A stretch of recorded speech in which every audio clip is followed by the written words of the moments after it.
The year is 80 AD. On the opening day of the Colosseum, two legendary gladiators, Priscus and Verus, fought to a completely exhausting standstill. Neither man could break the other's guard, and both collapsed to their knees, raising a finger to signal surrender at the exact same moment. Emperor Titus stepped in and made a shocking decision. He ignored the strict rules of combat, declared both men the winner, and awarded each of them the rudis, the ceremonial wooden sword that instantly granted them their freedom. Pop culture has trained us to view gladiators as disposable, mindless brawlers thrown to the wolves. The reality is quite different. These men were massive financial investments, and they were protected as highly engineered assets. They were given dedicated elite physicians, like Galen of Pergamum, to treat their injuries. They were put on a strict, predominantly vegan diet of barley and beans. This specific regimen was designed to build a thick layer of subcutaneous fat, which acted as a biological shield to protect their vital organs from superficial sword slashes. Far from the chaotic bloodlust of the movies, gladiators were the premier professional athletes of the ancient world.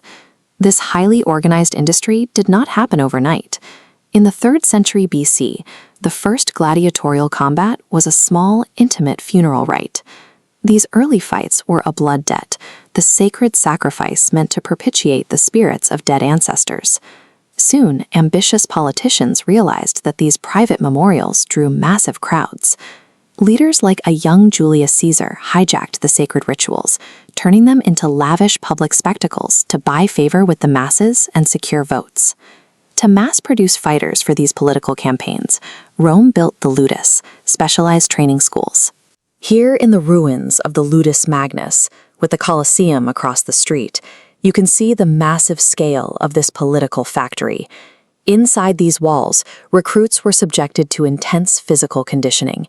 To build their endurance safely, they sparred using wooden swords, weighted to be twice as heavy as standard metal blades, ensuring they wouldn't accidentally damage themselves or each other before game day.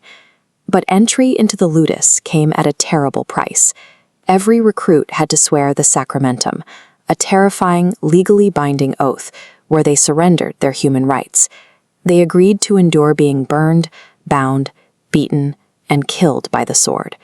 By institutionalizing this violence, the Roman elite transformed a quiet ritual for the dead into an industrial machine. Human blood became the ultimate currency for buying political power. The industry hit its absolute zenith with the opening of the Colosseum in 80 AD. The staggering wealth poured into the subterranean staging areas, trapdoors, and animal lifts allowed emperors to stage spectacles on a scale never before seen. The fighters themselves achieved a level of celebrity that rivaled modern sports stars. As you can see on these terracotta oil lamps, gladiator likenesses and armors were mass-produced and sold to adoring fans to keep in their own homes. They were the ultimate sex symbols of the era. If you walk through the ruins of Pompeii today, you can find the names, match records, and boasts of gladiators scratched directly into the walls of local brothels. Yet this intense fame masked a glaring paradox. Under Roman law, gladiators were classified as infames, a category of extreme social degradation shared with prostitutes and pimps. They could not vote, they could not hold office, and they were completely devoid of basic civil rights. The intoxicating roar of the crowd eventually corrupted the Roman hierarchy itself. Elite citizens, senators, and even emperors like Commodus became so obsessed with the arena that they abandoned their dignity and stepped into the sand themselves. Legally, they were the lowest class of outcasts in Roman society. Psychologically, these enslaved fighters had completely captivated the empire. No amount of merchandise or cheering crowds could erase the dark reality of their existence. Even the most famous gladiator in Rome was still absolute property. This mosaic captures the chilling reality of the missio. When a fighter was wounded and disarmed, he would kneel and raise his finger, begging for reprieve. His right to breathe was handed over entirely to the whim of a screaming crowd or a bored emperor. The ancient philosopher Seneca wrote about the deep, crushing psychological toll this utter lack of bodily autonomy took on the men trapped inside the ludus. Seneca documented the harrowing story of a captive German fighter waiting to be sent into the arena. Left alone for a brief moment in the latrine, the man seized the only object available, a wooden stick tipped with a sponge used for wiping, and drove it down his own throat, choking himself to death. Seneca did not view this as an act of cowardice. For a man stripped of all rights, all property, and all hope, this brutal suicide was the ultimate rebellion. It was a desperate, final act to reclaim the only power he had left, the choice of how to die. The end of the gladiatorial games mirrored the fatal decline of Rome itself. By the 3rd and 4th centuries, the empire's borders were buckling under constant military pressure, and the imperial coffers were running dangerously dry. This diagram plots the skyrocketing cost of the games against Rome's depleting treasury. Emperor Trajan hosted a 123-day festival, requiring 10,000 gladiators and 11,000 animals.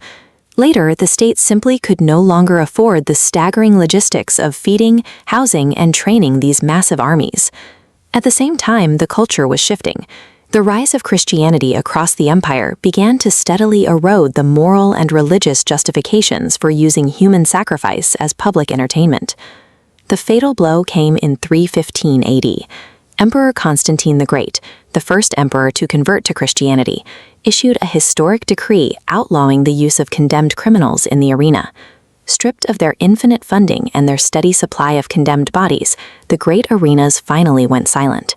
The massive stone amphitheaters that once served as the beating heart of Roman dominance were abandoned. Many were dismantled for building materials, or left to slowly crumble into the earth as quiet ruins. Yet the gladiators themselves outlived the empire that enslaved them. Their faces and fighting stances remain permanently etched into mosaics, oil lamps, and tombstones spread across 3 continents. They leave behind a perfect historical paradox.